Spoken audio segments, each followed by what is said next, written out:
د یو وخت خبره ده، په یو کلي کې یو غریب ماشوم و. هغه ماشوم با چې کله کور ته روان و، لار کې باد و هلکانو ډېر زیات تنګولو. ای ماشومه، ستا مور پلار نشته چې ستا غم وکړي؟ ټوله ورځ په کار کې لګیا وي. ښه درته پته ده چې زما مور پلار نشته دی، خو بیا هم دا بکواس خبرې کوئ. واه ملګريه، دی هم د غټو خلکو په شان خبرې شروع کړي. نه خیر، تاسو ما ولې نه پرېږدئ؟ زه خپل کار هم کوم او بیا هم تاسو ما تنګوئ.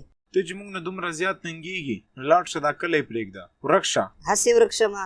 ولې دا کلی ستاسو دی چې ورک شمه؟ ملګريه، دې سره بحث مه کوه. ای ماشومه، دا راته ووایه چې ستا هغه لرګي والا جهاز څه وشولو؟ تا چې جوړولو موږ ته ورکې چکر راکهله. تاسو ته چا ویلو چې زه لرګي والا جهاز جوړوم؟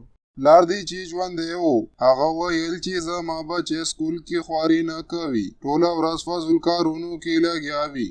دې خبرې سره ماشوم د هغه ځای نه پریشان لاړ شي. ملګریه، نور به یې نه تنګوم، بیچاره یتیم دی، چېرته ازار راته ونه کړي. ماڼه دا څنګه خبرې کوي؟ ته څه خوړلې خو مو نه دی، هم خو ورسره ټوکې کولې. بیا هغه ماشوم یو ځنګل ته لاړ شي.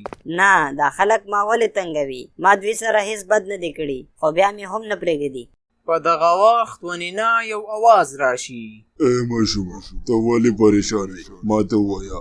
ماشوم هر څه هغې ونې ته بیان کړي چې داسې دا خلک ما تنګوي.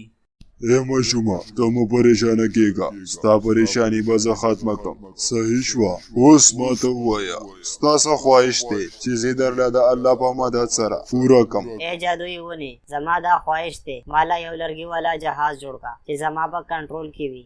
بیا هغه ونه په جادو باندې لرګي والا جهاز جوړ کړي. هغه ماشوم ورکې کینی. داسې جهاز د ماشوم په خبرو باندې تلو.